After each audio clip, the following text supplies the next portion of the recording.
তার সঙ্গে আমার প্রথম পরিচয় হয়েছিল। রূহের জগতে আমার প্রথম পরিচয় হওয়ার পর আল্লাহ রাব্বুল আলামিন রুবুবিয়্যাতের স্বীকৃতি নিয়ে তিনি আমাকে মার পেটে পাঠায়া দিয়েছেন। মার পেটেও ছিলাম। এরপর আমরা 3rd নাম্বার জায়গায় আমরা অবস্থান করছি। 3rd নাম্বার জগতে আমরা অবস্থান করছি। প্রথমে ছিলাম আলেমে আরওয়াহে, রূহের জগতে। এরপরে আলেমে বুতুন, মার পেটের জগতে ছিলাম। এরপরে আলেমে জাহান, দুনিয়াতে আসছি। এখন প্রশ্ন করব আমি আপনাকে, যেটা বলতে চাচ্ছি, বলুন তো, প্রথম যে সম্পর্ক আমরা করেছি, প্রথম যে কথোপকথন হয়েছে, কারোর সঙ্গে নয়, হয়েছে একমাত্র কার সাথে? কার সাথে? আল্লাহর সাথে কমিটমেন্ট দিয়ে এসেছি। মার পেটেও, যদিও মার পেটে ছিলাম, কিন্তু মার পেটের সেই সুরক্ষিত জায়গার ভিতরে কেউ আমাকে বাঁচায় নাই, কেউ আমাকে লালন পালন করে নাই। আমার মা হয়তো কষ্ট স্বীকার করেছেন, তার পেটটা বড় হয়ে গেছে। এরপরে মার রক্তগুলো চুষে চুষে আমি বড় হয়েছি। অবশ্যই মার তো কষ্ট হয়েছে, ঠিক আছে, কিন্তু ওই মার পেটের ভিতরে তিলে তিলে যে জায়গায় চোখ, যে জায়গায় কান, যে জায়গায় হাত, যে জায়গায় পা, সবকিছুকে সুন্দর করে ব্যালেন্স করে খালাকাকা ফাসাওয়াকা ফাআদালাক, এমন সুন্দর করে মার পেটের মধ্যে সূক্ষ্ম করে বানিয়েছেন। চিল্লায় বলুন, তিনি আমার কে? এমন সুন্দর করে বানিয়েছেন। এই যে চোখ আমরা দেখতে পাই, চোখ ছাড়া মাথা থেকে পা পর্যন্ত প্রত্যেকটা জায়গাগুলোকে মহান রব্বুল আলামিন চামড়া দিয়ে প্যাকেট করেছেন, চামড়া দিয়ে ঢেকে দিয়েছেন। কিন্তু চোখটা বাইরে, চোখটা হলো বাহিরের জায়গায়। আল্লাহ রাব্বুল আলামিন চোখটাকে পানির উপরে ভাসমান রেখেছেন। প্রতি মিনিটে মানুষের চোখ 15 থেকে 20 বার চোখের পলক ফেলে এবং চোখ থেকে ঘন ঘন পানি বের হয়। প্রতিদিন 24 ঘন্টায় বিজ্ঞান বলছে 1 মিলিলিটার চোখ থেকে পানি বের হয়। পিছনে মেশিন আছে, ঘুমে থাকলেও মেশিনটা চলে। এই চোখটাকে আল্লাহ রাব্বুল আলামিন কত সুন্দর করে যত্ন করে রেখে দিয়েছেন। ধুলাবালি যখন আমাদের চোখে পড়তে চায়, চোখের পাপড়ি দিয়া, চোখের পলক দিয়া সুন্দর করে এটাকে, চোখটাকে আল্লাহ রাব্বুল আলামিন সাফ করে দেন এবং চোখের পানি দিয়েছেন লবণ। আমি আপনি পানি পান করি মিঠা, কিন্তু চোখের পানি আল্লাহ রাব্বুল আলামিন লবণ করে দিয়েছেন। আবার জিহবার পানিকে আল্লাহ রাব্বুল আলামিন লালাকে স্বাধীন করে দিয়েছেন, পাইনসা করে দিয়েছেন। আবার কানের যে ময়লাগুলো, ইয়ারক্স, এটাকে আল্লাহ রাব্বুল আলামিন তিক্ত করে দিয়েছেন। কানের ময়লা তিক্ত করলেন কেন? বান্দা যখন রাতের বেলা ঘুমাতে যাবে, যদি মিষ্টি, যদি স্বাদ হতো, ওই ময়লাটার, কানের ময়লা যদি মিষ্টি হতো, প্রত্যেকটা পিঁপড়া গিয়ে জমা হতো কানের ভিতরে, ঘুম হতো না, কষ্ট হতো। কানকে সিকিউর করার জন্য কানের ময়লা দিয়েছেন তিক্ত, একই দেহ কিন্তু চোখের পানি করেছেন লবণ, আর মুখের লালা করেছেন হলো স্বাধীন, পাইনসা করে দিয়েছেন কেন? বান্দার মুখের লালা যদি মিষ্টি হতো, মিষ্টিকে মিষ্টি মনে হতো না, যদি টক হতো, টককে টক মনে হতো না। এমন নিউট্রাল করে রেখেছেন যে স্বাদই আসে জিহ্বায় বলে দেয় এটাই প্রকার স্বাদ। সুবহানাল্লাহ বলা যাবে না? আল্লাহ রাব্বুল আলামিন চোখের পানিকে লবণ করে দিলেন কেন? মৃত্যু পর্যন্ত বান্দার চোখে যেন কোনো জীবাণু অ্যাটাক না করতে পারে। রাতের বেলা বান্দা ঘুমিয়ে পড়ে, তাও চোখের পানি পড়া বন্ধ হয় না। চোখের পানি আল্লাহ রাব্বুল আলামিন রেখে দেন। সকালবেলা 2 চোখের কোনায় সাদা সাদা অংশ থাকে, অংশকে কি বলে? কি কেনজুল, পিনজুল, যাই হোক, একটা জুলজুল হলোই, সমস্যা না। কিন্তু দেখে কিন্তু ঘৃণা মনে হয়। হয়তো বলি, ভাই তোমার চোখে কেনজুল, একটু সাফ করে নাও। কিন্তু এই কেনজুলকে যদি আমরা একটু ঘৃণা ঘৃণা মনে করে, যদি এই চোখের এই সাদা অংশ যদি না বের হতো, চোখ ফুলে মানুষের চোখ নষ্ট হয়ে যেত। আল্লাহ রাব্বুল আলামিন 24 ঘন্টা আমার চোখকে সেভ করার জন্য স্থায়ী মলমের বন্দোবস্ত করে দিয়েছেন। জোরে বলি সুবহানাল্লাহ। আলাম নাজআল লাহু আইনাইনি ওয়া লিসানান ওয়া শাফাতাইনি ওয়া হাদাইনাহুন النجدين জোরে বলুন আল্লাহু আকবার। টানা টানা চোখ দিয়েছেন, দুটো কিডনি দিয়েছেন। আমার এক বন্ধু মালয়েশিয়ায় থাকে, আব্দুল মমিন নাম। একদিন হঠাৎ করে তার হাতটা চেপে ধরে দেখে এখানে মেশিন লাগানো। বললাম, বন্ধু আমার এখানে মেশিন কেন?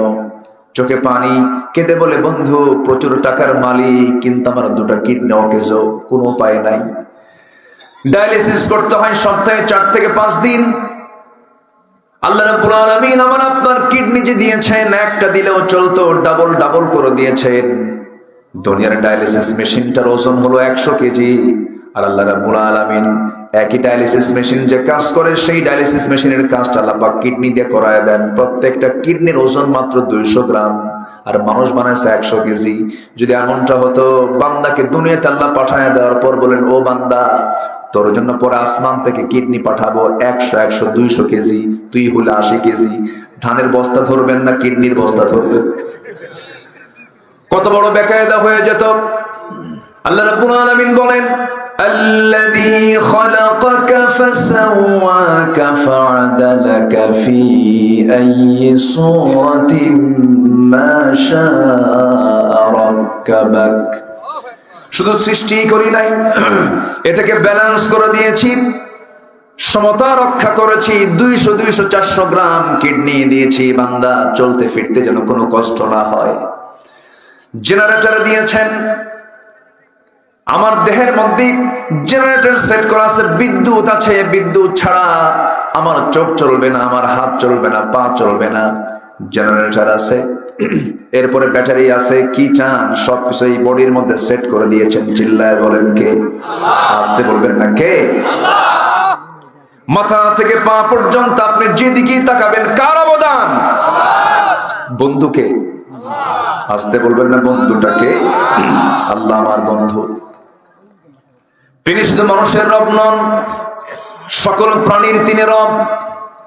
সকল প্রাণীর সিকিউরিটি আল্লাহ নিজে নিশ্চিত করে দিয়েছেন। আমার বন্ধুগণ, একটা প্রশ্ন করব, বলুন তো, মশা মানুষকে ভয় পায় না মানুষ মশাকে ভয় পায়? মশারি টাঙায় কে? কিসের থেকে বাঁচার জন্য? এখন বলেন, শক্তিশালী কে, মানুষ না মশা? মশাই শক্তিশালী। আচ্ছা, হাতি মানুষকে চালায় না মানুষ হাতিকে চালায়? হ্যাঁ, মানুষ হাতিকে চালায়। আবার সেই মানুষটা আবার সামান্য মশার কাছে অসহায়। এই মশাকে আল্লাহ রাব্বুল আলামিন কত আগে বানিয়েছেন। মশার কথা কোরআনে কারীমেও বলে দিয়েছেন। কাফেররা বলল, মাযা আরাদাল্লাহু বিহাদা মাসালা, তোমার রবের কাম নাই কাজ নাই, কোরআনের মধ্যে মশার কথার কি দরকার ছিল? কিন্তু আজকে যে আশ্চর্য হবেন, এই মশার চোখকে রিসার্চ করে ড্রোন ক্যামেরা আবিষ্কার হয়েছে। ক্যামেরা আবিষ্কার করা হয়েছে মশার চোখ দিয়া। মশার চোখ হলো ডিফেন্স ড্রোনের মতো, চতুর্দিকে সে এক সমান দেখতে পায়। কোন দিক দিয়ে সলিমুদ্দি হামলা করে সে টের পায়। মশা সহজে মারা যায় নাকি? সহজে মারা যায় না। আপনি এত শক্তিশালী, মশাকে ধরতে পারেন না, সে কখন কামড় দিয়ে চলে গেল। আপনি এত বড় শক্তিশালী, চতুর্দিকে লাইট দিয়ে দেখলেন, ঘরের মধ্যে কোথাও কোনো মশা নাই। শীতকাল, অগ্রাণ, পৌষ মাস চলে, কোথাও কোনো মশা নাই। কিন্তু আপনি রাত শুধু লাইটটা বন্ধ করে বিছানায় মাথা রেখেছেন, বালিশে মাথা রেখেছেন।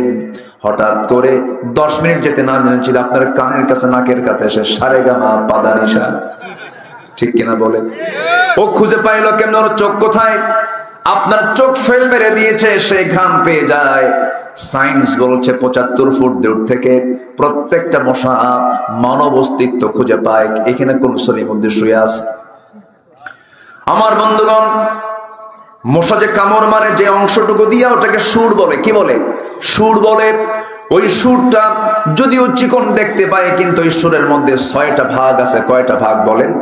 6টা ভাগ আছে। প্রথম 2টা ভাগ দিয়ে সে কি করে, যখন সে রক্তটা নিয়ে নেবে, প্রথমে বসি সে করে কি, প্রথম অংশ দিয়া চামড়াটাকে ফেলে ফেলে। চামড়া ফেলে ফেলার পরে পরের 2টা অংশ দিয়া করে কি, ব্লাড ভেসেল খুঁজতে থাকে। ভেসেল খুঁজে খুঁজে পায় না। কোন জায়গা থেকে রক্ত খুঁজবে, ব্লাড ভেসেল খুঁজে খুঁজে বের করে। 4টা পার্ট চলে গেল, 5ম পার্ট দিয়ে সে আস্তে করে সে তার একটা অংশ ঢুকায় দিয়া চতুর্দিকে কেমিক্যাল ছড়ায় দেয়, কেমিক্যাল নিঃসরণ করে, অ্যানেস্থেসিয়া করে। ডাক্তার যারা আছেন চতুর্দিকে অবশ করে ফেলে, ষষ্ঠতম অংশটুকু দিয়ে আস্তে আস্তে ঢুকায় দেয়। আবার চতুর্দিকে খেয়াল করে সে আমাকে দেখলো কিনা, বারবার তাকায়, আস্তে করে ঢুকায় দেয়, সুন্দর করে ঢুকায় দিয়া আস্তে আস্তে পরিমিত করে মশা তার রক্ত বের করে আস্তে করে বের হয়ে আসে, শরীর মধ্যে টের পায় না। 10 মিনিট যাওয়ার পর যখন কেমিক্যালের অ্যানেস্থেসিয়ার মেয়াদ যখন পার হয়ে যায়, সঙ্গে সঙ্গে ফুলে ওঠে, কি ব্যাপার, এই তো মশা কামড় মারছে আমারে। 10 মিনিট পর টের পায় মশা চলে গেছে, আমি আপনি টের পেলাম না। আবার কিছু কিছু আছে হলো ছেঁচড়া মশা, এমন খাওয়া শুরু করে হুঁশ নাই, বিগত সরকারের মতো, ওই যে 16 বছর যারা ছিল, ঠিক কিনা? এমন খাওয়া খাইছে, হজম করতে পারে নাই, শীত হয়ে পড়লো আর শেষ হয়ে গেল, ঠিক কিনা বলেন? তাহলে আল্লাহ যে উদাহরণগুলো দিয়েছেন, অবশ্যই উদাহরণের মধ্যে হিকমত আছে না নাই? আসতে বলবেন না, আছে না নাই? এই যে মশা তার সুরটা ঢুকালো, টের পেলেন না, আমি আপনি টের পেলাম না। এই মশার এই সুরকে স্টাডি করে বিজ্ঞান আজকে আবিষ্কার করেছে মসকিউটো ইন্সপায়ার্ড নিডলস, সিরিঞ্জ তারা তৈরি করেছে। এই আধুনিক যে সিরিঞ্জ গুলো তৈরি হয়েছে মশার সুরকে রিসার্চ করে, জোরে বলেন সুবহানাল্লাহ। একটা মশার গায়ে যে মেশিন আল্লাহ পাক লাগিয়ে রেখেছেন, মশা যে আওয়াজ করে, গুনগুন গুনগুন করে কানে শোনা যায়, এই আওয়াজটা কিন্তু তার ভোকাল কর্ডের আওয়াজ না, কণ্ঠের আওয়াজ না, এটা তার পাখার আওয়াজ।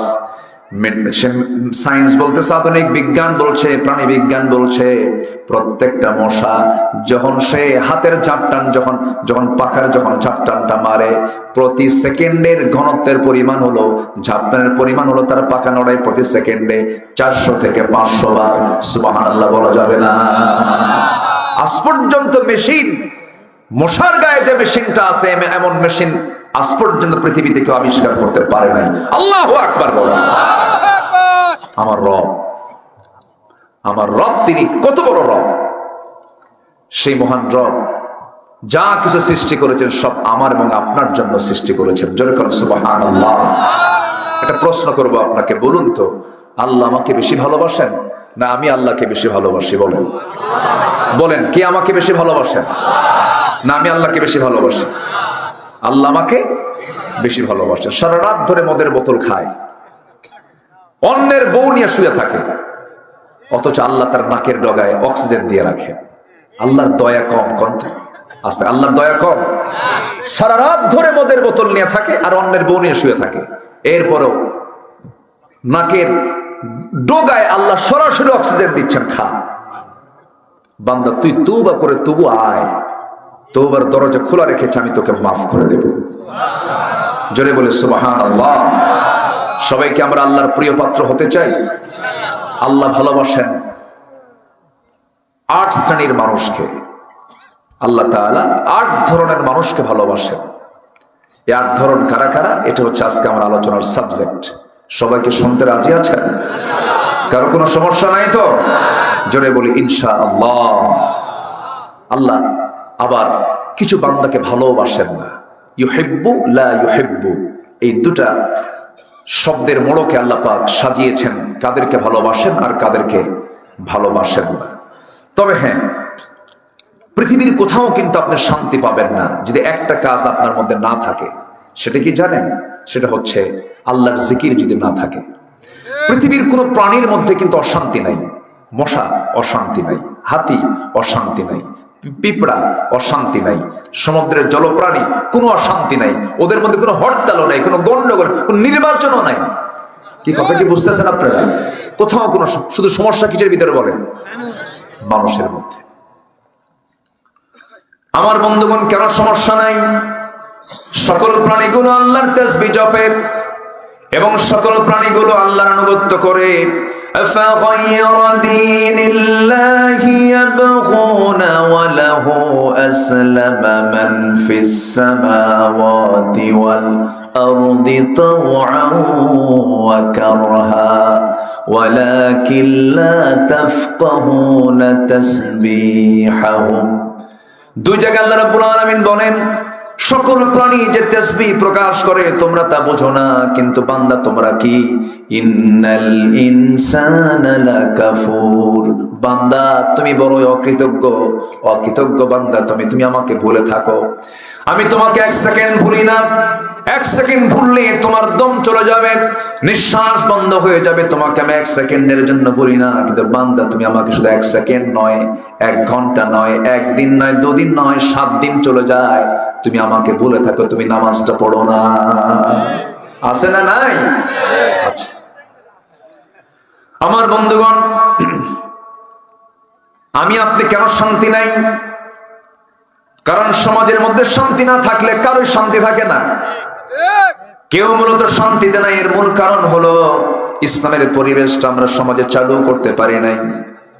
এবং ব্যক্তিগতভাবে যদি কেউ প্রশান্তি পেতে চায়, প্রশান্তি হলো কার জিকিরে? বলেন, আসতে বলবেন না, কার জিকিরে? আল্লাহর জিকিরে। আল্লাহ রাব্বুল আলামিন সুন্দর করে বলছেন, আলা বিযিকরিল্লাহি তাতমাইন্নুল কুলুব, সূরা রা'দ আয়াত নম্বর 28। আল্লাহ বলছেন সাবধান, আলা ডিপ অ্যাটেনশন গ্রেবার, সাবধান, এই যে সাবধান, আলা ডিপ অ্যাটেনশন গ্রেবার, সাবধান। হৃদয়ের প্রশান্তি যদি পেতে চাও, আল্লাহর জিকির ছাড়া হৃদয়ের প্রশান্তি কোথাও খুঁজে পাবা না। আল্লাহু আকবার বলো। আল্লাহর জিকিরকে এক সেকেন্ডের জন্য ভোলা যাবে না। আল্লাহর জিকিরকে কখনো বাদ দেওয়া যাবে না, মাইনাস করা যাবে না। আধুনিক দুনিয়ায় মানুষ, আজকের মানুষটা কেমন? মানুষের টাকা আছে কিন্তু শান্তি নাই, বন্ধু আছে আত্মার সঙ্গ নাই, বিনোদন আছে প্রশান্তি নাই। এই জন্যই মনোবিজ্ঞান স্বীকার করছে যে overthinking cannot be cured by more thinking, it needs a higher connection. মানুষের ভিতরে যে অশান্তি কাজ করছে, এই অশান্তি দূর করার জন্য সবচাইতে বড় প্রয়োজন হলো হায়ার কানেকশন দরকার, একটা উচ্চ সম্পর্ক দরকার। সেই সম্পর্কের নাম হলো বান্দার সঙ্গে আল্লাহর সম্পর্ক। জোরে বলেন সুবহানাল্লাহ। জিকির কার জিকির? আসতে বলবেন না, কার জিকির? আল্লাহর জিকির করব আমরা।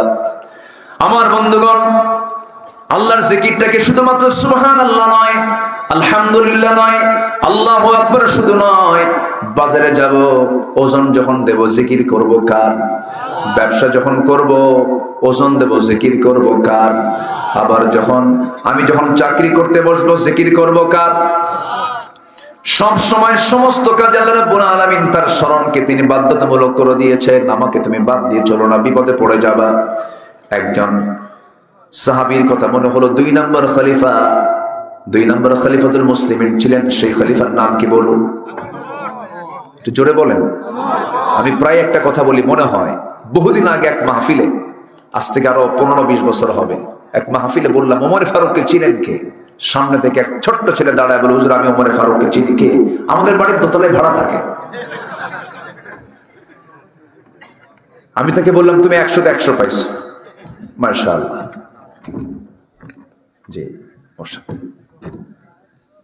এই ওমর দোতলায় ভাড়া থাকা ওমর না, এই ওমর হচ্ছে সেই ওমর যে ওমরের ব্যাপারে রাসূল বলেছেন, আমার পরে যদি কেউ নবী হতো, নবুয়তের দরজা যদি খোলা থাকতো, লাকানা ওমর, আমার ওমর নবী হয়ে যেত। আল্লাহু আকবার। তিনি শাহাদাত বরণ করেছেন। তিনি কি করেছেন? শাহাদাত বরণ। তিনি শহীদ হয়েছেন। তার সারা জীবনের দোয়া ছিল, কি দোয়া ছিল?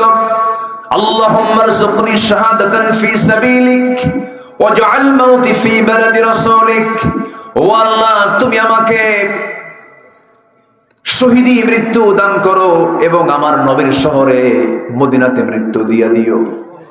তিনি এই দোয়াটা সারা জীবন করেছেন, কিন্তু দোয়াটা ছিল আপাত দৃষ্টিতে উল্টা দোয়া ছিল। মদিনায় যুদ্ধ হওয়ার কোনো সম্ভাবনা ছিল না, আবার মদিনায় তিনি ইন্তেকাল করতে চেয়েছেন, কিন্তু আল্লাহ রাব্বুল আলামিনের মাঝেও তার নিয়তকে কবুল করে নিয়েছেন। কোন একটা ফজরে নামাজে তিনি দাঁড়িয়েছেন, 2 রাকাত নামাজ পড়বেন। প্রথম রাকাত নিরাপদেই পড়েছেন, দ্বিতীয় রাকাতে নামাজ পড়তেন না। নামাজের মধ্যে হঠাৎ করে আবু লুলু মাজুসি নামে একজন আততায়ী, একজন জালিম পিছন দিক থেকে সে তার পেটের ডান পাশে মেরে দিল। বিষাক্ত ছুরি যখন ঢুকায়া দিয়েছে, সেই সময় তিনি অতটুকু অসুস্থ হয়ে পড়লেন না।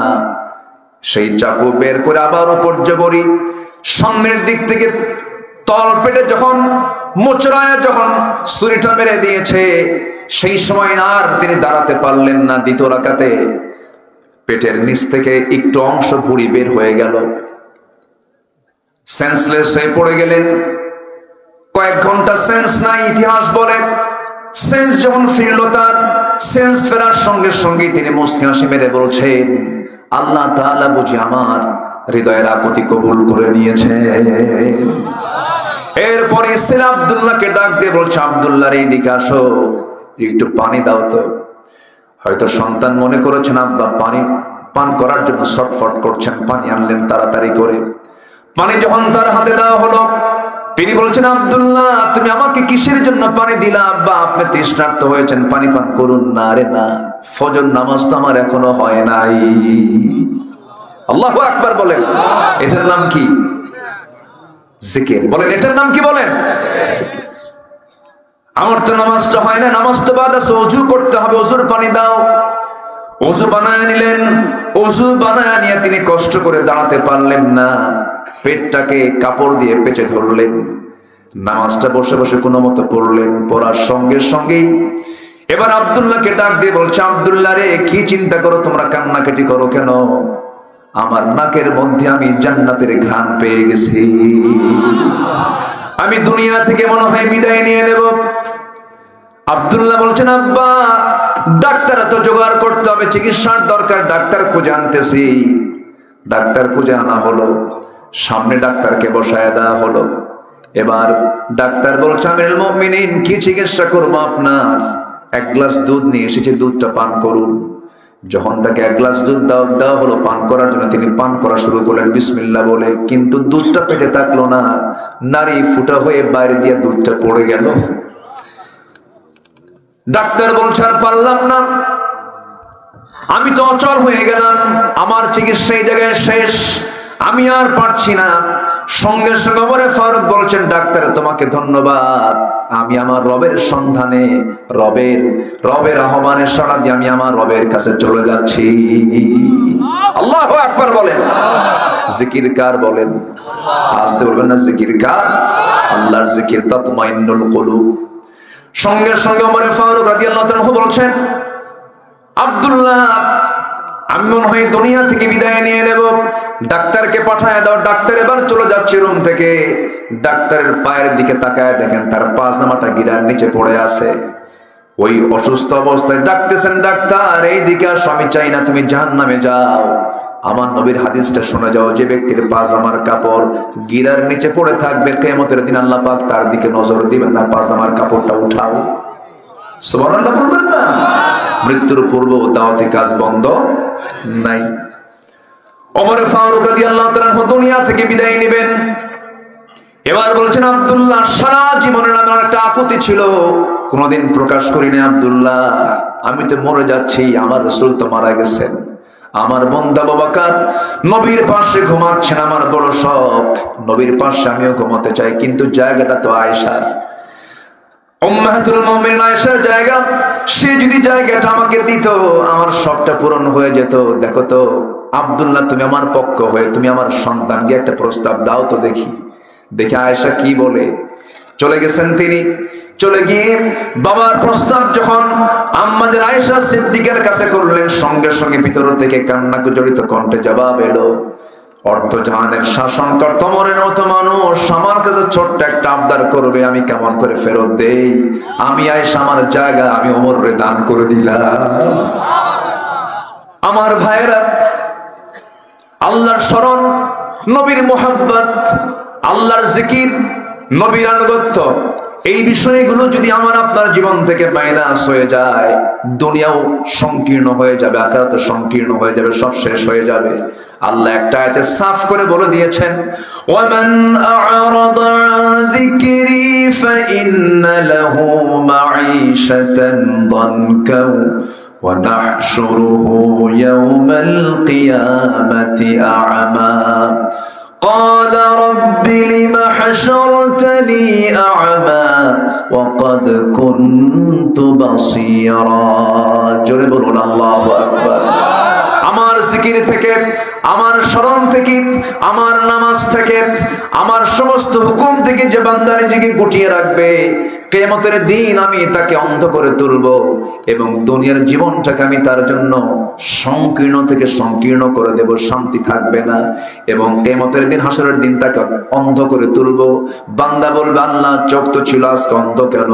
আল্লাহ বলবেন, তোরে আমি আমার আয়াত দিয়েছি, তুই আয়াতকে ভুলে গিয়েছিলি, আজকে তেমন করে আমি তোরেও ভুলে গেলাম। নাউজুবিল্লাহ। তাহলে আমাকে আল্লাহ বেশি ভালোবাসেন না আমি আল্লাহকে বেশি ভালোবাসি?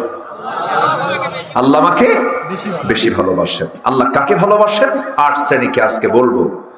ওয়াজ কি শুরু হয়েছে এখনো? ওয়াজ কিন্তু এখনো শুরু হয়নি। 8টার একটা কইছে আমি না। তাহলে নুরু, ওয়াজ কি শেষ না শুরু? দেখা যাক ইনশাআল্লাহ। দেখি আপনাদের সাহস কেমন। আমাকে সময় দিচ্ছেন তো ইনশাআল্লাহ?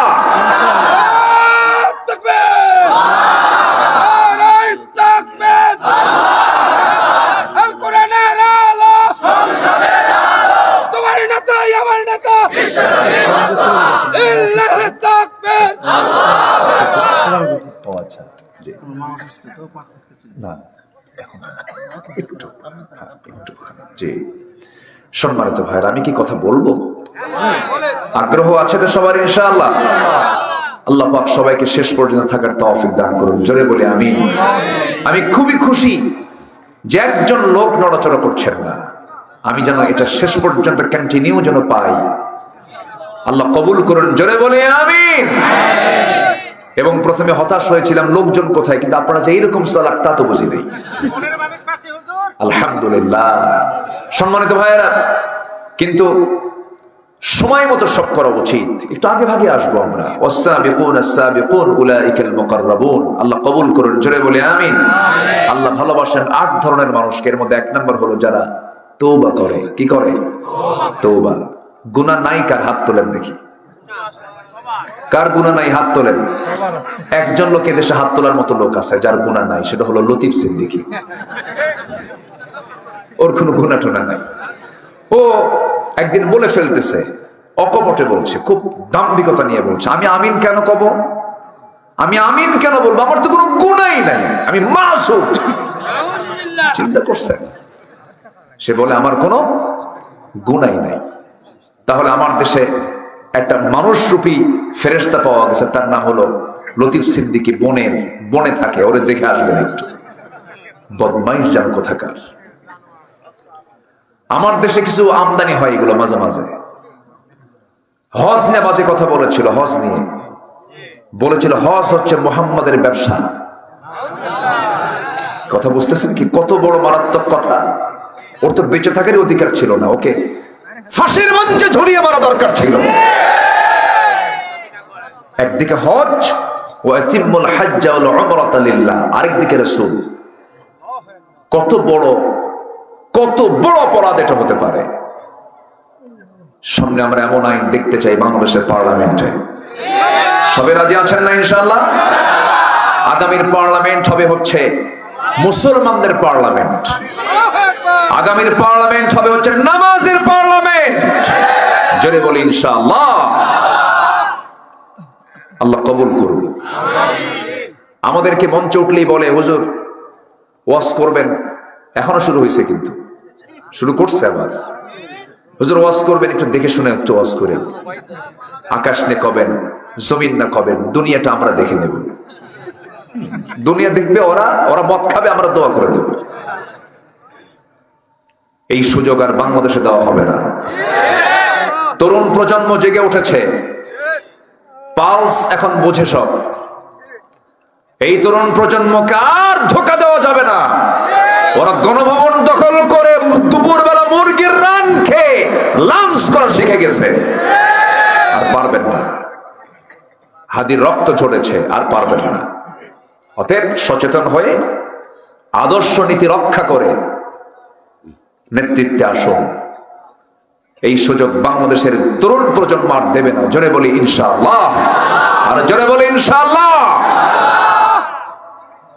আমাদেরকে বলে হুজুর রাজনীতি নিয়ে কোনো কথা বলবেন না। আচ্ছা, আপনি এখান থেকে যাবেন জয়পুরহাট, হোন্ডায় চড়েছেন, অ্যাক্সিডেন্ট করেছেন, হাতের এই জায়গায় ভেঙে গেছে, হাতের এই জায়গায় কবজিটা ভাঙছে। আপনাকে ডাক্তারের কাছে নেওয়ার পর ডাক্তারকে বললেন যে স্যার আপনি আমার সব জায়গায় হাত দেন, চিকিৎসা করবেন, কিন্তু আপনি আমার এই ভাঙ্গা জায়গায় হাত দিবেন না। ওর হাত ছাড়বে? ওর হাত ছাড়বে কোন? তো ওর হাত ভাঙ্গা হাত ছাড়ার জন্য আগে হাত দিতে হবে কোথায়? ওই ভাঙ্গায়। ভাঙ্গায় হাত দিয়া টেনে টুলে চাঙ্গা করতে হবে। তা আমার দেশের যে জায়গায় ভাঙ্গা জায়গা, সেই ভাঙ্গা জায়গায় আমরা হাত দেবো না?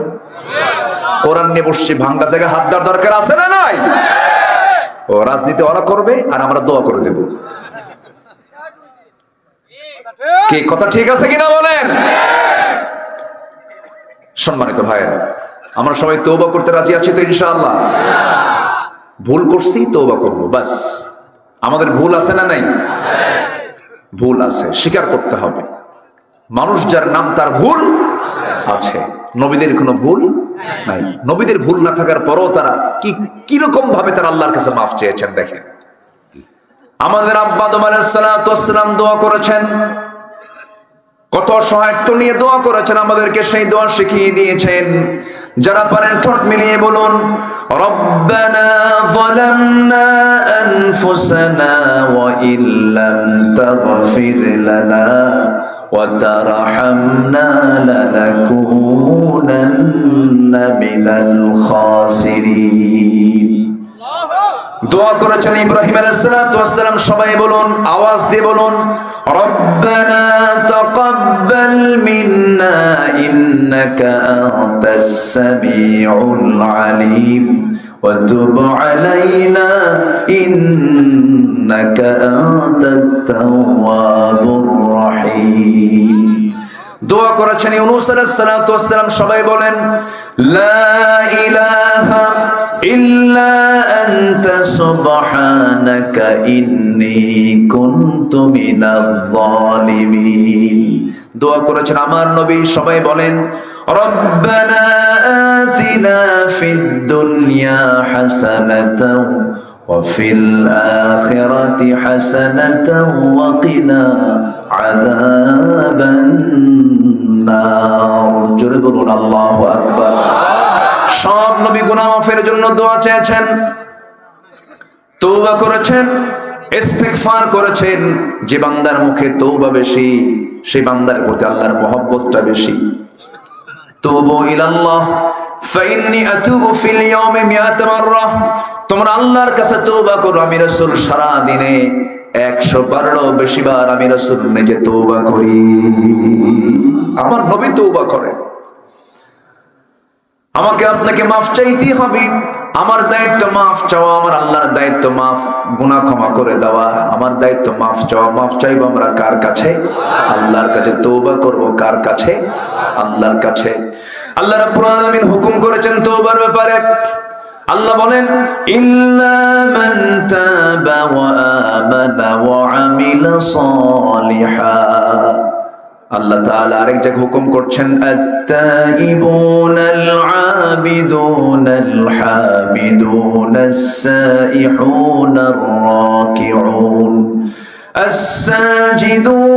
الساجدون الآمرون بالمعروف والناهون عن المنكر والحافظون لحدود الله وبشر المؤمنين। জোরে বলুন আল্লাহু আকবার।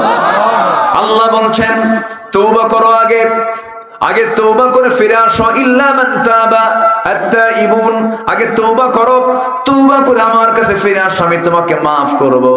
তোমার গুনাহ যত বড়, আমার রহমত তার চাইতে অনেক বেশি বড়।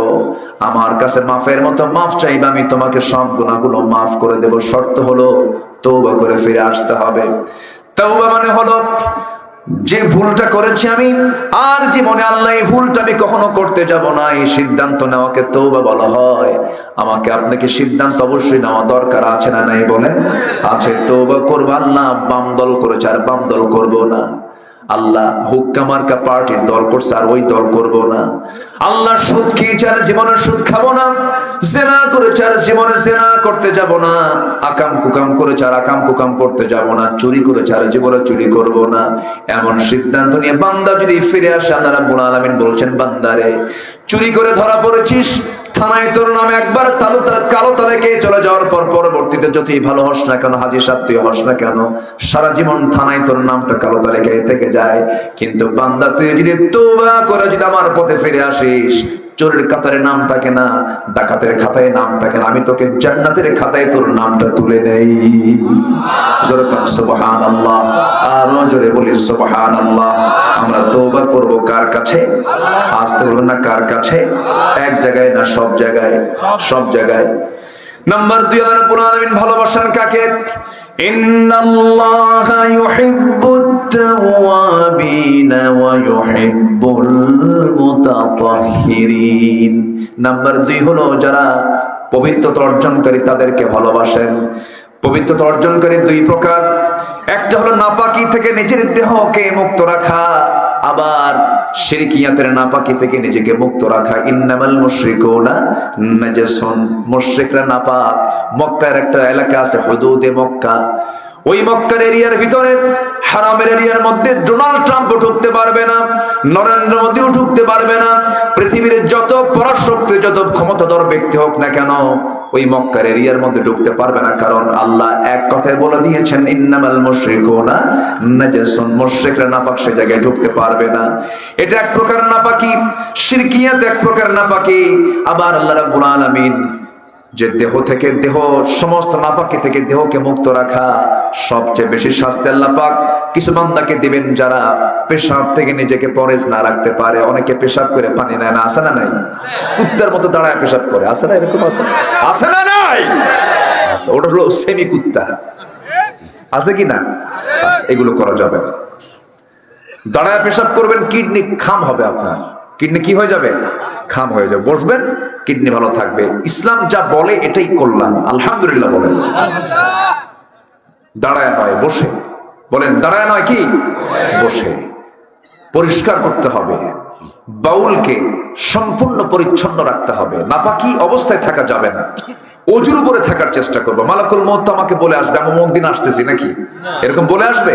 আসবে না। যেহেতু আসার কোনো গ্যারান্টি নাই, অতএব আমার প্রস্তুত থাকতে আমার কোনো অবহেলা করা যাবে না। আমার বন্ধুগণ, সাইয়েদনা বেলাল রাদিয়াল্লাহু আনহু দুনিয়াতে আছেন। আমার নবীজিকে আল্লাহ তাআলা মেরাজে নিয়ে জান্নাত দেখালেন। সেই জান্নাতের মধ্যে বেলালের কণ্ঠ তিনি শুনতে পেলেন। দুনিয়াতে এসে বলছেন, বেলাল, জান্নাতে তোমার আওয়াজ শুনলাম কেন? কি হয়েছে তোমার, বলো তো, কি এমন আমল করো? সাইয়েদনা বেলাল কাঁদতে কাঁদতে বলছেন, হুজুর, আমার ব্যক্তিগত একটা আমল হলো, আমি যখনই মনে করি আমার ওযু নাই, ওযু বানায় সঙ্গে সঙ্গে 2 রাকাত নামাজ পড়ি, সবসময় ওযুর উপরে থাকি। আমার রাসূল বলছেন, বেলাল, এই জন্যই বুঝি তোমার আওয়াজ আল্লাহ পাক আমাকে জান্নাতে শোনায়া দিয়েছে। আমরা ওযুর উপরে থাকবো, জোরে বলি ইনশাআল্লাহ। নামাজ না পড়ি, ওযু যেন ঠিক থাকে, নাকি এরকম কিছু? মানে মাথায় টুপি থাক, লুঙ্গি না হয় না থাক। আগে কোনটা দরকার? আগে টুপি না আগে লুঙ্গি?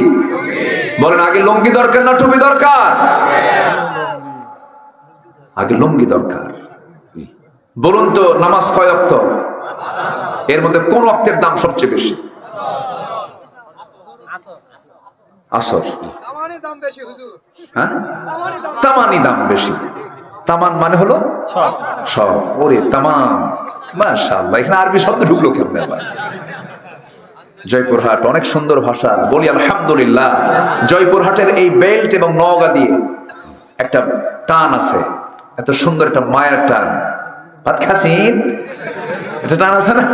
আছে। এই টানের মধ্যে একটা মজা আছে, এটা মায়া। এটা কি বলেন তো? একটা মায়া আছে। এই টান আপনি কোথাও পাবেন না, এটা এই এলাকার জন্যই প্রযোজ্য। ময়মনসিংহে আবার বেশি টান মার, ওরা মধ্যে মুনফাসিল পর্যন্ত যায়, মধ্যে তবাই না, ভাত খাইছুন, ওরা আরো বেশি টান। সামনে সিফলার আছে, দেখুন না কেন, ওর মানে একটা অদ্ভুত একটা ভাষা। এই ভাষাগুলো আল্লাহ পাক দিয়েছেন। এই ভাষার সৌন্দর্য আছে না নাই বলেন তো? আছে। টান মারলে বোঝা যায় এটা জয়পুরহাট, টান মারলে বোঝা যায় এটা রংপুর, টান মারলে বোঝা যায় চিটাগাং, টান মারলে বোঝা যায় সিলেট, টান মারলে বোঝা যায় এটা যশোর থেকে আমদানি হয়েছে। তো এগুলো সব কে করে দিয়েছেন? আল্লাহ করে দিয়েছেন। এগুলো হচ্ছে আঞ্চলিক পাসওয়ার্ড। এগুলো কি কি পাসওয়ার্ড বলেন? আঞ্চলিক পাসওয়ার্ড। সেটআপ, এটা আঞ্চলিক, এটাই ভাষা, এটাই ভাষা। শুধু ভাষা ভিন্ন না, চেহারাও ভিন্ন। আমরা গোটা দেশে চলি তো, মানুষের চেহারা দেখলে বোঝা যায় এটা এই লোকটার বাড়ি অমুক অঞ্চলে। আল্লাহ তাআলা চেহারাটাও আঞ্চলিক করে দিয়েছেন। সুবহানাল্লাহ বলেন। এটা কার দেওয়া? কার দেওয়া? আল্লাহর দেওয়া। বহুদিন আগে একটা কথা মনে হলো, বলে ফেলি। নোয়াখালীতে আমার একটা মাহফিল ছিল। আমাকে বললো, হুজুর গোটা দেশেই চলেন। আমার বাড়ি তো আমার উত্তরবঙ্গে, কিন্তু আমার বাড়ি বগুড়ায়, জন্মস্থান, হোম টাউন হচ্ছে শেরপুর থানা। তো আমাকে বলা হলো যে উত্তরবঙ্গের এমন একটা বাক্য বলবেন যেটা আমরা বুঝবো না। আরা বুঝবো না, আরা বোঝেন নাই, আমরা। তো চিন্তা করলাম কোন বাক্যটা বলা যায়। তো বগুড়ার চার মাথা, বগুড়ার তো মাথার শেষ নাই, বহু মাথা আছে না? নিজের মাথা, তিন মাথা, চার মাথা, সাত মাথা। আগে কিসের মাথা? নিজ মাথা। নিজ মাথা, তিন মাথা, চার মাথা, সাত মাথা। তো চার মাথা, মাটি ডালি এবং বনানি, এই মোড়ের এই মোড়গুলোর যে রিক্সাওয়ালা যে কথাগুলো বলে, এটার একটা বাক্য আমি রেডি করে বললাম। ভাই দেখেন তো বুঝেন নাকি? বললাম, কে রে তুই আলুতে আলু ওয়াক্কালি আলু। বুঝতেছেন কি? বোঝার তো কথা, পাশাপাশি তো। কে রে তুই আলুতে আলু ওয়াক্কালি আলু। তুমি আমার দিকে ফেলফেল করে চেয়ে আস। বললাম, ভাই আমি তো বলে ফেলছি। আপনি কি বললেন? বললাম, আপনি বুঝলেন যেটা সেটাকে বলেন, এরপর আমি ব্যাখ্যা দেব। তুমি বলতেছেন যেহেতু একটা বাক্যের মধ্যে দেখলাম তিনটা আলু, কেরে তুই আলু তে আলু ওয়াক্কালিয়া আলু, তাহলে মোট কয়টা আলু? তিনটা আলু। যেহেতু উত্তরবঙ্গ, জয়পুরহাট, বগুড়া এগুলো তো আলুর এলাকা, আলু দিয়ে কোনো একটা কিছু হবে। বলেন তো এখানে আলুর মধ্যে কিছু আছে? এটাই হলো ভাষা। এটার নাম কি? ভাষা। হাসা হয়ে যায়, বলি গালি হয়ে যায়। এই ভাষাগুলোর মালিক কে? আসতে কবেন না, কে কে কে? নামাজ কি? কোনটা দামি? তামানটাই দামি। এই যে আপনি ওয়াজ বের করে দিচ্ছেন, যে এই জন্য ওদিক চলে গেছিলেন। এখন আসেন, লাইনে আসেন। 5 ওয়াক্ত নামাজের ভিতরে ফজরটার ফজিলতটা বেশি। ফজরের ফজিলতটা বেশি। শুধু ফজরের 2 রাকাত নামাজের দাম, ফজরের 2 রাকাত সুন্নাত নামাজের দাম, রাকাতাই সালাতুল ফজর খায়রুম মিনাদ দুনিয়া ওয়া মা ফিহা। দুনিয়া এবং দুনিয়ার মাঝে যা আছে, যা সম্পদ আছে, এর চাইতে বেশি সম্পদ দামি হলো ফজরের 2 রাকাত সুন্নাত নামাজের দাম। দুনিয়া বেচেও এই নামাজের মূল্য দিতে পারবে না কেউ, এত দাম ফজরের। বান্দা কয় টাইম নাই, বান্দা কয় কি টাইম নাই।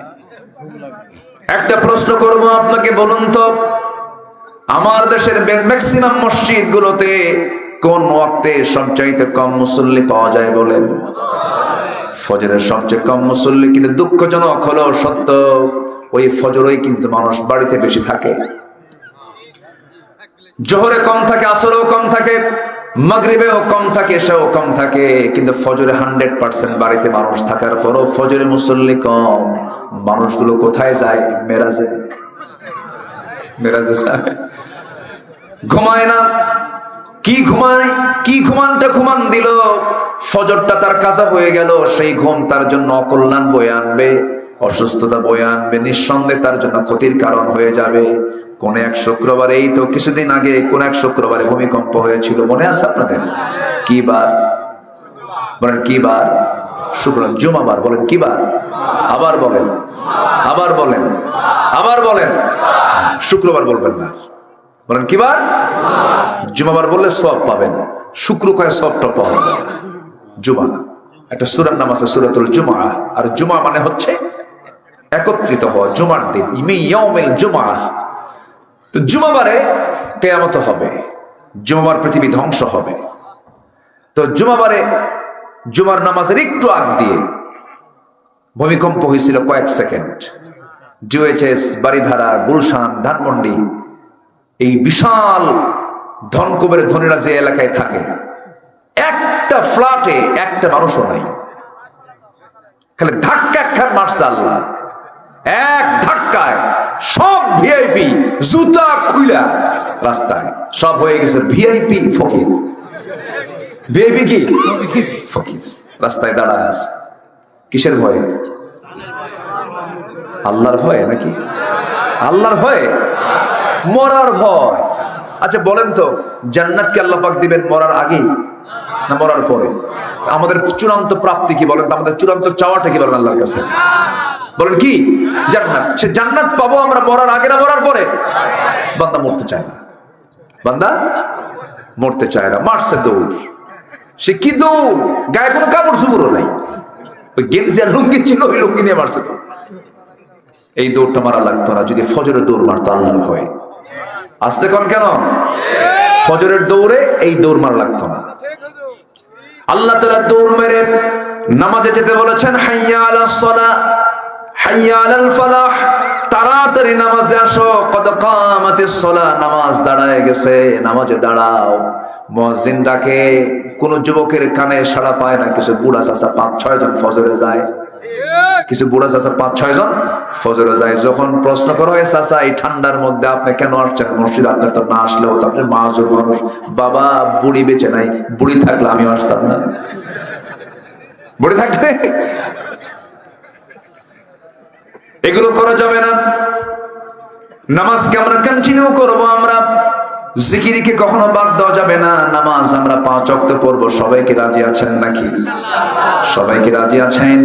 5 ওয়াক্ত নামাজ পড়বেন। কারা কারা একটু হাত তুলে দেখান দেখি, জোরে বলি ইয়া আল্লাহ। আমাদেরকে ফজর, যোহর, আসর, মাগরিব, ইশা 5 ওয়াক্ত সালাত আদায় করার তৌফিক তুমি আল্লাহ দিয়া দাও। জোরে বলি আমিন, আরো জোরে আমিন। হাত নামান। বউ যদি নামাজ না পড়ে কি করবেন? কর। যদি না পড়ে তাহলে কি করবে? বলার পরেও কাম হয় না। হ্যাঁ, তাও ঘুম পারে না, না নামাজ পড়তেই চায় না, বারবার বলার পর তখন কি করবে? হাই রে হাই, কি অ্যাকশন করে! তালাক। এদিকে কি মায়ের, এদিকে মায়ের, এদিকে তালাক, এদিকে মায়ের। এই তো লক্ষণ খুব খারাপ দেখতেছি। একটারও ট্রিটমেন্ট ঠিক নাই। হ্যাঁ, বুঝান লাগবে শুনে। এই তো বউকে ভালোবাসার মানুষ পাইছে একজন। হ্যাঁ, ও বিয়ে করে নাই মনে হয়। আচ্ছা, খুব ভালো, আপনারা খুব মজার মানুষ, আলহামদুলিল্লাহ। আপনাদের জেলার নামই তো জয় দিয়ে শুরু, কোনো পরাজয় নাই, জয়। আল্লাহ কবুল করুন, জোরে বলি আল্লাহুম্মা আমিন। সূরা ফাতাহ, ফাতাহ মানে হলো জয়, বিজয়। একটা জেলার নাম পাইছেন আপনারা কোরআনের একটা সূরার নাম অনুযায়ী, বলি আলহামদুলিল্লাহ। আল ফাতাহ, ফাতাহ মানে হলো বিজয়। এইদিকে আপনার জেলার নামও কি? বিজয়। বিজয়ী তো ওই বি আর জয় একই তো। আচ্ছা, তাহলে দুটো আমরা ভালো জানলাম। আল্লাহ 8 ধরনের লোককে ভালোবাসেন। এর মধ্যে একটা হচ্ছে তওবা, আর একটা হচ্ছে পবিত্রতা অর্জনকারী। পবিত্রতা অর্জন না হলে কি নামাজ হবে? আগে নামাজ না আগে পবিত্রতা? কাপড় পাক, জায়গা পাক, কাপড় পাক, জায়গা পাক, তাছাড়া তো নামাজ হবে না। শুরু তো সলার মধ্যে আগে আপনাকে আওতায় আসতে হবে, কাপড় থাকতে হবে, সতর ঢাকতে হবে, কাপড়টা পরিষ্কার হতে হবে। এগুলো হচ্ছে শর্ত। আল্লাহ পাক এজন্য বলছেন তাওয়াবিন ওয়া ইউহিব্বুল মুতাতাহহিরিন। আল্লাহ পাক যারা মুতাতাহহির হবে আল্লাহ পাক তাদেরকে ভালোবাসেন। নাম্বার 3 চলে আসেন। এখনো 5টা পয়েন্ট পড়ে আছে। আমি চিন্তা করতেছি আপনাদের কষ্টের মধ্যে ফেলে দিচ্ছি না কিনা আমি জানি না। কষ্ট পাচ্ছেন মনে হয় আপনারা, আপত্তি নাই তো? বলি আলহামদুলিল্লাহ। এরকম শ্রোতা যদি গোটা দেশে পাইতাম কত যে ভালো লাগতো। কিছু কিছু শ্রোতা আছে এত বেশি, কিছু কিছু এলাকার শ্রোতা আছে এত মানে নড়াচড়া করে। একটা মাছ আছে যে মাছের ভর্তা খুব মজা লাগে, টাকি মাছ। টাকি মাছ আছে না? এটাকে যদি আপনি ওজন করার জন্য তোলেন 2 মিনিট ওইদিকে তাকাবেন না, থাকে খালি লাফালাফি করে। তো কিছু কিছু এলাকার শ্রোতাগুলো আছে যে টাকি মাছের মতো খালি নড়াচড়া করে। কিন্তু আপনাদের এই পিন পতন নীরবতা প্রমাণ করে যে আপনারা দিনকে, কোরআনকে, ইসলামকে অত্যন্ত সম্মানের সঙ্গে মহব্বত করেন। বলি আলহামদুলিল্লাহ। আচ্ছা, নাম্বার 3, যারা আল্লাহর পথে সংগ্রাম করে আল্লাহ পাক তাদেরকে খুব ভালোবাসেন। আল্লাহর পথে কি করে? সংগ্রাম করে। মিছিল শুনলে মারে দৌড় স্বপ্নের কাতারে। আর কিছু কিছু নেতা আছে, যত রক্ত লাগে দেব, প্রয়োজনে লোক পাঠাবো, আমি যাব না। প্রয়োজনে বিদেশ থেকে অনলাইনে বক্তব্য ঝড় তুলে দেব, আছে কিনা? না।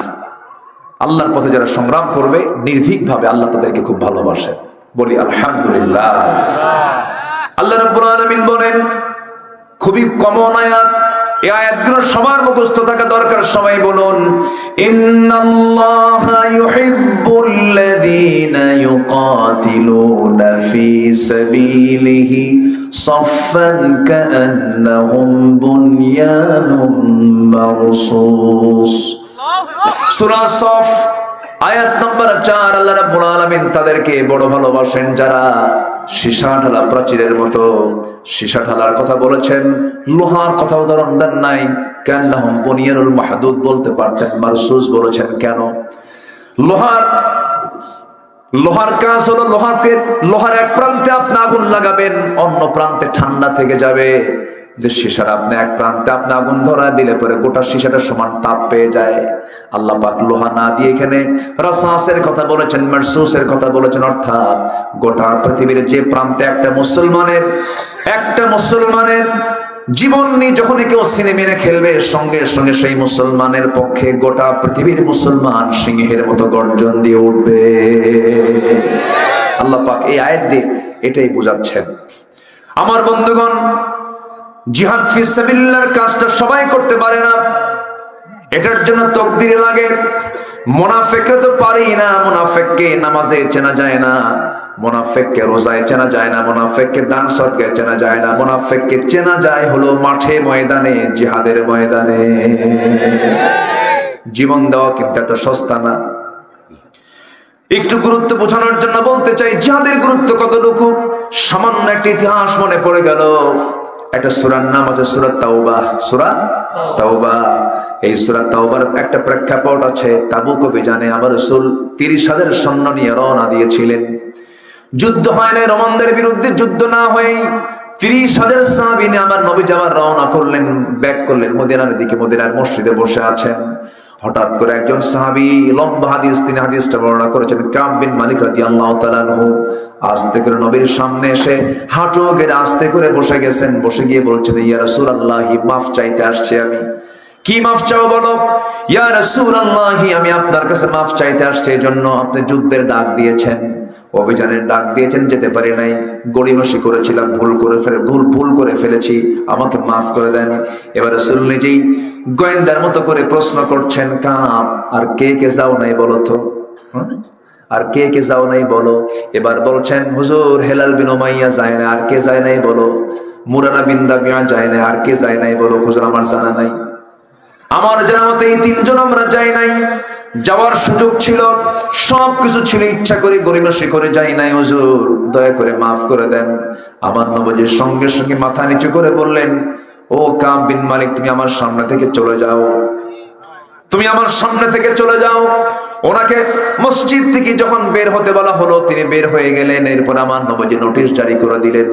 মদিনার সকল সাহাবা কেরামকে ডাক দিয়ে বলছেন, আনসার মুহাজিররা, কাব বিন মালিক, হেলাল বিন উমাইয়া, মুরানা বিন রাবিয়া, 3 জনের বিরুদ্ধে আমি রাসূল বয়কট করে দিলাম। তাদের সঙ্গে সকল প্রকার লেনদেন, কথাবার্তা, আচার-আচরণ সব বন্ধ। যখন এই 3 জনের কাছে নিউজ চলে গেল, যেন গোটা আকাশ তাদের মাথার উপরে ভেঙে পড়ল। কাব বিন মালিক রাদিয়াল্লাহু তাআলা আনহু, তার কানে যখন সংবাদ চলে গেছে, তিনি দরজায় চলে গেছেন, বাড়ির দরজায় গিয়ে বলছেন, স্ত্রী দরজা খোলো। স্ত্রী দরজার কাছে এসে বলছেন, স্বামী আমার, দরজা কেন খুলবো না? অবশ্যই খুলবো, আপনার বাড়ি, আপনার ঘর, আপনার দরজা, আমি আপনার দরজা খুলে দিচ্ছি আপনাকে ঢোকার জন্য, কিন্তু পিছনের দরজা দিয়ে আমি বের হয়ে যাচ্ছি, কারণ যে ব্যক্তিকে নবী বয়কট করেছেন, আমিও তাকে নিজেও বয়কট করে ফেললাম। আল্লাহু আকবার বলেন। সব হবে আল্লাহ কেন্দ্রিক, নবী কেন্দ্রিক, ঠিক আছে না? তাহলে আমার আল্লাহ আমাকে ভালোবাসবে। হেলাল বিন উমাইয়ার কানে চলে গেছে নিউজ, সোজা তিনি চলে আসেন মসজিদে নববীতে, দড়ির একটা হাতের মধ্যে নিয়ে মসজিদ নববীর সামনে এসে একটা খুঁটির সাথে দড়ি বেঁধে অপর প্রান্তে দড়ি দিয়া তার দুটো হাত বেঁধে ফেলে দিয়া এবার বলছে, হেলাল রে, তোর মতো পোড়া কপাল দুনিয়া তার কেউ নাই, যার বিরুদ্ধে নবীজি বয়কটের ডাক দিয়েছেন। হেলাল বিন উমাইয়া সবাইকে লক্ষ্য করে সালাম দেন, কেউ তো সালামের জবাব নেয় না, মাথাটা মুখটা ঘুরায় নিয়ে তারা চলে যায়। হেলাল বিন উমাইয়া এই চিত্রায়িত দেখতে পাচ্ছেন, বারবার চোখের পানি তিনি ফেলতে ফেলতে বেকার হয়ে গেছেন। শেষ পর্যন্ত হেলাল বিন উমাইয়া ওই যে দড়ি দিয়ে হাতটা বেঁধেছিলেন, এখানে ঘা পর্যন্ত হয়ে গিয়েছিল। দীর্ঘদিন এরকম করে চলতে লাগলো। মুরারা বিন রাবিয়ার একই অবস্থা, পাহাড়ি গুহার মধ্যে সেজদায় পড়ে পড়ে চোখের পানি ফেলতে ফেলতে বেকার হয়ে গেছেন। দীর্ঘদিন যখন চলে গেল, 40টা দিন যখন পার হয়ে গেল, হঠাৎ করে আমার নবীর কাছে নিউজ চলে এলো। আমার নবী কি জিবরিল আমিন বলছেন, وعلى الثلاثة الذين خلفوا, হে রাসূল, যারা ওই তিনজন যারা পিছনে ছিল, যারা যুদ্ধে যেতে পারে নাই, আপনি তাদেরকে না মাফ করলো, তাদের তওবার ওজনটা তো ভারী হয়ে গিয়েছে। মহান রব্বুল আলামিন তাদের তওবাকে কবুল করে তাদেরকে মাফ করে দিয়েছে। যেরকম সুবহানাল্লাহ। এই প্রেক্ষাপট কেন টানলাম বলুন তো? এই তিন সাহাবীর নামাজের কোনো অভাব ছিল? জিকিরের কোনো অভাব ছিল?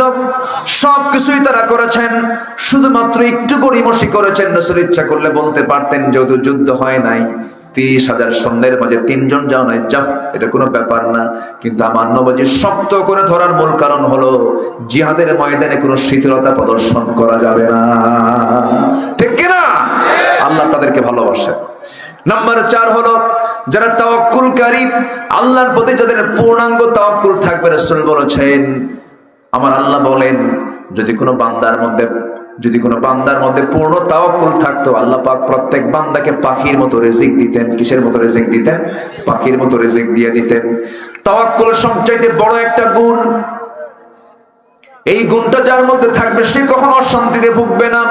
আল্লাহ রাব্বুল আলামিন বলেন, فبما رحمة من الله لنت لهم ولو كنت فظا غليظ القلب لانفضوا من حولك فاعف عنهم واستغفر لهم وشاورهم في الأمر فإذا عزمت فتوكل على الله إن الله يحب المتوكلين। জোরে বলুন আল্লাহু আকবার। ভরসা করবেন আল্লাহর উপরে। ছেলের সন্তান হলো না, মন খারাপ করার দরকার নাই। মেয়ের সন্তান হলো না, মন খারাপ করার দরকার নাই। সন্তান হলো না, তাও মন খারাপ করার দরকার নাই, কারণ ফয়সালা কার? আসতে বলবেন না, ফয়সালা কার? আল্লাহ পাকের। আমার বন্ধুগণ, আম্মাদের আয়েশা সিদ্দিকের মতো মা, এত সম্মানিত, এত ভাগ্যবতী একজন মা, তার পেটে কোনো সন্তান ছিল না, তিনি সন্তানের মা হতে পারেন না। এতে কি তার সম্মান কমে গেছে নাকি? আমার বন্ধুগণ, এরকম করে বহু আল্লাহর পছন্দের বান্দাও ছিলেন যাদের সন্তান ছিল না।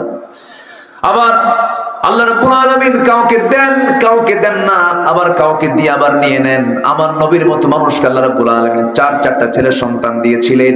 এরপর 4টা সন্তান আল্লাহ পাক উঠায়া দিয়েছেন। নবীজি কখনো অভিযোগ দিয়েছেন নাকি? মন খারাপ করেছেন নাকি? সন্তান হওয়া না হওয়া, ছেলে হওয়া না হওয়া, এগুলোর বিষয়ে কোনো কথা না বলে ভরসা করব, চিল্লা বলুন কার উপরে? কার উপরে? মহিলা কয়, আল্লাহ তোমার চোখ কি আসলেই কানা নাকি?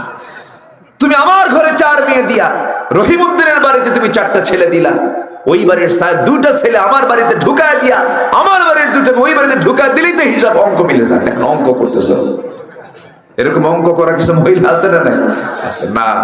আল্লাহ অঙ্ক ভালো বোঝেন, কার কি দিতে হবে, কি করতে হবে, ফয়সালা কার? আল্লাহ তাআলা। তাওয়াক্কুল করব কার উপরে? আল্লাহর উপরে। নাম্বার 5 হলো ইহসানকারী যারা হবে, যারা ইহসান করবে আল্লাহ পাক তাদেরকে ভালোবাসেন। আমার বন্ধুগণ, ইহসান করবেন না, আল্লাহ আপনার প্রতি ইহসান করবেন না। আপনি প্রতারণা করবেন, আল্লাহ পাক আপনাকে প্রতারিত করে দিবেন, আল্লাহ পাক আপনাকে ঠকায় দিবেন। প্রতারণা করলে পরে আপনি ঠকে যাবেন, আপনি জুলুম করলে আপনি ঠকে যাবেন, আপনি প্রতিশোধ পরায়ণ হলে পরে আপনি ঠকে যাবেন। আমার বন্ধুগণ, বিগত 16 বছর যে ফ্যাসিস্ট সরকার ছিল, এই সরকারটা ছিল, বলেন তো ইহসানের সরকার না প্রতিশোধের সরকার? বলেন বলেন বলেন বলেন বলেন। প্রতিশোধ। বাবার হত্যার প্রতিশোধ, ঠিক না? এই করতে করতে বাপ নিতে নিতে রাজাকার বলতে বলতে জনগণ বিরক্ত হয়ে কয় যা আমরা রাজাকারী, যা, ঠিক না? শেষ পর্যন্ত এক দৌড়ে কোথায় গিয়ে বসে আছে এখন? দিল্লি গিয়ে বসে আছে। আল্লামা সাঈদ রাহিমাহুল্লাহ, নিঃসন্দেহে আমার কাছে মনে হয়, আপনার কাছে কি মনে হয় জানি না, আমার কাছে মনে হয় নিঃসন্দেহে আল্লামা সাঈদ রাহিমাহুল্লাহ একজন 100% আল্লাহওয়ালা মানুষ ছিলেন। 25 বছর আগের বক্তব্য তিনি বললেন যে গাছের গোড়ায় নাড়া দেব, মামু বাড়ি দিল্লি গিয়ে পড়বা। কোথায় গিয়ে পড়ছে বলেন? কলকাতা, ইউপিতে, রাজস্থান। ইন্ডিয়া তো কম ছোট রাষ্ট্র না, অনেক বিশাল বড় রাষ্ট্র। বাংলাদেশের প্রায় 22 গুণ বড়। বিশ্বের সবচাইতে বড় গণতান্ত্রিক রাষ্ট্র হচ্ছে ভারত। এইদিকে ত্রিপুরা আছে, ওইদিকে আসাম আছে, ত্রিপুরার আগরতলা, আসামের গুয়াহাটি, ওইদিকে শ্রীলঙ্কা, মায়ানমার, ভুটান, নেপাল, বোনের বাড়ি লন্ডন, বিয়াই বাড়ি আমেরিকা, কত জায়গা কত পড়ছিল, কোথাও পড়ে নাই মামু বাড়ি। আল্লাহ সাইদির কথা যে কবুল করে নেবেন। বসুক, বসে থাকুক, আসেন দোয়া করি। দোয়া করবেন না, আলোচনা চোখ হুজুর বলুন।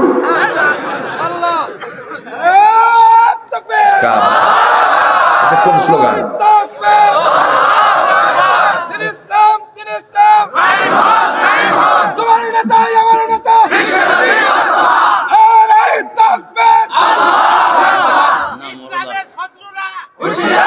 এই শত্রু নাই এখানে, শত্রু সব ভারতে, আমরা সব ঠিক আছি বলি আলহামদুলিল্লাহ। রাগ করতেছেন নাকি আপনারা? আমি সবাইকে নিয়েই কথা বলছি। আওয়ামী লীগ, বিএনপি, জাতীয় পার্টি, জামাত ইসলামী, চরমনাই, যেটাই বলেন না কেন, আল্লাহর কাছে গিয়ে কিন্তু জবাবদিহিতার কাঠগড়ায় দাঁড়িয়ে জবাব দিতে হবে। এটাকে ভাবেন, এরপর আল্লাহকে কি জবাব দেব এই মানসিকতা তৈরি করুন। আপনার বিবেক বলে দেবে, বিবেককে জাগ্রত করুন, আপনার বিবেক বলে দেবে আপনাকে কি করা দরকার। আল্লাহ বোঝার তৌফিক দান করুন। সম্মানিত ভাইয়েরা, আমরা নাম্বার 6, আমরা ন্যায় পরায়ণ হব। কি হব বলেন তো? ন্যায় পরায়ণ হব। ওয়াহসিনু ইন্নাল্লাহা ইউহিব্বুল মুহসিনিন। ইহসান শেষ, এখন ন্যায় পরায়ণ।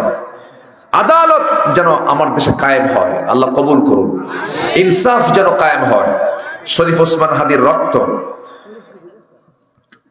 শরীফ ওসমান হাদির রক্ত সে যেভাবে দিয়েছে, জমিনে উৎসর্গ করেছে, একটা ধূমকেতু, মুকুটহীন এক সম্রাট,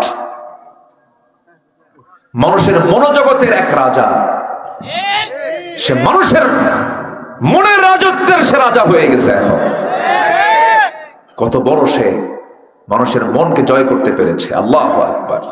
প্রত্যেকটা কথা তার হৃদয়ে টাচ করার মতো। তার কাছ থেকে আমরা একটা শিক্ষা নিতে পারি, সেটা হলো হাদি আমাদেরকে চিনিয়ে গেছে শত্রু কারা, আমাদের শত্রু কারা। এটাই হচ্ছে হাদির সবচেয়ে বড় অপরাধ, সে শত্রুকে চিহ্নিত করতে পেরেছে। সম্মানিত ভাইয়েরা, আমরা তাদের রক্তকে বৃথা যেতে দেব না, জোরে বলি ইনশাআল্লাহ। সাথে সাথে আমরা এটাও চাই, আজ পর্যন্ত হাদির হত্যাকারীকে খুঁজে বের করতে পারে নাই, এটা চরম ব্যর্থতা। চূড়ান্ত শাস্তি নিশ্চিত করার সময়ের দাবি, ঠিক কিনা? সে নিজেও বলেছে যে আমাকে হয়তো গুলি করে মেরে ফেলবে, কিন্তু দয়া করে সবাইকে বলে যায় আমার হত্যার বিচারটা যেন হয়, আমার হত্যার বিচারটা যেন হয়। তার কিন্তু ওসিয়ত এটা। অবশ্যই এই জমিনে হাদির হত্যার বিচার আমরা দেখতে চাই। জোরে বলি ইনশাআল্লাহ, আর জোরে বলি ইনশাআল্লাহ। আল্লাহ পাক বলেছেন যারা ন্যায় পরায়ণতা দেখাবে আমি তাদেরকে খুব ভালোবাসি। ইন্নাল্লাহা ইউহিব্বুল মুকসিতিন, আমি মুকসিতদেরকে আমি খুব ভালোবাসি। সাইয়েদনা ওমর ফারুক রাদিয়াল্লাহু আনহু রাষ্ট্র থেকে তিনি একটা বোতল আতর পেয়েছেন। কি পেয়েছেন? আতর, মিসকে আম্বর, মিসকে আম্বর তিনি পেয়েছেন। তো মিসকে আম্বর নিয়ে এটাকে 5 ভাগ করতে হবে প্রতিবেশী সহ।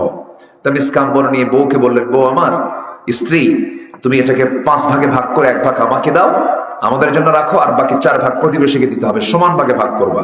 কিছুক্ষণ যেতে না যেতে তিনি শিশিটা আতরের সেই বোতলটা নিয়ে বলছেন আমি তোমাকে ভাগ করতে দেব না।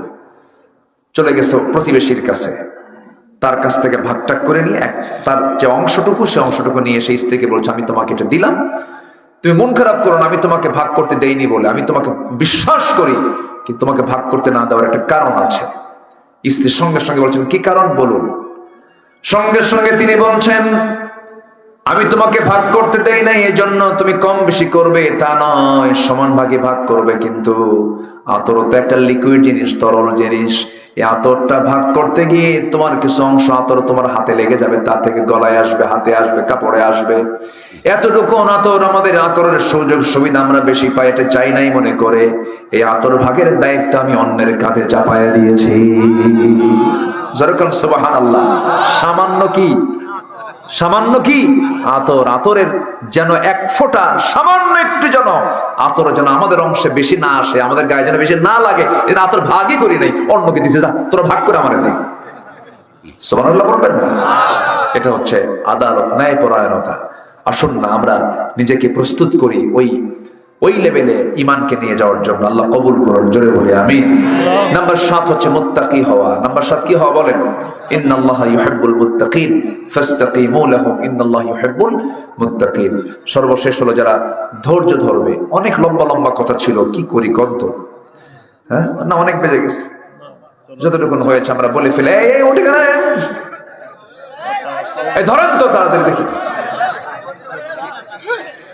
বসেন। এই ধমকটা মারার ভিতরে কিন্তু মজা আছে, আমি কিন্তু মহব্বত দিয়ে ধমক দিয়েছি, আবার এটা রাগ করেন না যেন। ওই যে বাচ্চারা দুধ না খেলে কি করে মা, ওষুধ না খেলে পরে কি করে, বাবা খা, বাবা খা, খা বাবা খা, বারবার বলে, বলতে বলতে যখন খাই না তখন 2 পা হাত পা শক্ত করে ধইরা মুখের মধ্যে নখ ঢুকা করে খা। ঠিক আছে না? কি এটা কি মহব্বত কি কম না বেশি? বেশি, এটা মহব্বত। তো আমি যে ধমকটা দিচ্ছি এটা হচ্ছে মহব্বতের ধমক। দয়া করে বাড়িতে গিয়ে যেন বলেন না কি বক্তা আসছিল, ধমকায় ধমকা আমাদের বসায় রাখে। আলা, আল্লাহ বলছেন আলা ইন্না নাসরাল্লাহি করিব আলা বিযিকরিল্লাহি তাতমাইন্নুল কুলুব। সাবধান, আল্লাহ পাক এরকম করে নিজেও বলেছেন। তো আসুন আমরা যতটুকুন হয়েছে। নাম্বার 8 হচ্ছে যারা সবর ধরবে। বিয়া আগে না ধৈর্য আগে? আসতে কয়, আরে বিয়া আগে না ধৈর্য আগে? এক মহিলা আমার ফোন দিছে কিছুদিন আগে, ফোন দিয়ে বলে হুজুর একটা প্রশ্ন করি, কি হুজুর আমার স্বামী না সকালেও তালাক দেয় বিকালেও তালাক দেয়, আমি আসি না নাই, কি কথা কি বুঝতেছেন আপনারা? তো এগুলো তো ধৈর্যহীনতা। ধৈর্য আছে যার, সংসার আছে তার। আচ্ছা, এরপরে ব্যবসা করতে গেলে ধৈর্য আগে না ব্যবসা আগে? এই যে আমার ভাই সাইদুর ভাই, উনি ব্যবসায়ী মানুষ। ধৈর্য যে কি পরিমাণ লাগে, একটা কাপড় আপনি বেচবেন, একটা লুঙ্গি বেচবেন, আপনি 10টা লুঙ্গি দেখাতে হয়, এরপরও কয় না ভাই হলো না, অনেকক্ষণ ধরে আধা ঘন্টা সময় লস করে, এরপরও হয় না, চলে যায়, কে ভাই আরেকদিন আসবেন, মুসকে একখান হাসি মানে জোর করে দোকানদার, ঠিক আছে আবার আসেন, কিন্তু ভিতরে কিন্তু জ্বলে যাচ্ছে, ভিতরে কি যাচ্ছে, জ্বলে যাচ্ছে। এটার নাম ধৈর্য। আর আপনি যদি বলেন তুই 10টা লুঙ্গি দেখে একটা লুঙ্গি কিনলি না, তোর বাইন্দা তুই আজকে কেনাবো, জীবনে কাস্টমার পাবেন। এই জন্য সব জায়গায় ধৈর্য লাগবে। সব জায়গায় কি লাগবে? চেয়ারম্যান হতে গেলে, এমপি হতে গেলে কি দরকার? প্রত্যেকদিন রাস্তায় বের হলে তার কানে একটা গালি আসবেই, হাই রে একখান খারাপ চেয়ারম্যান রে বাবা, এই কথা কিন্তু কানে আসবেই। এরপরও শুনি নাই, কি চেয়ারম্যান কি কবে শুনি নাই। ধৈর্য। সংসার জীবনে স্বামী স্ত্রীর মধ্যে দ্বন্দ্ব আছে না নাই? আছে। ধৈর্য ধরার দরকার আছে না নাই? সবচেয়ে বেশি ধৈর্য ধরবে কে? বউ না স্বামী? দেখেন সবাই চুপ করে আছে, যারা চুপ তারা বউ। হ্যাঁ, বেশি ধৈর্য ধরতে হবে কার, সেটা কর, এটা যেন মনে থাকে।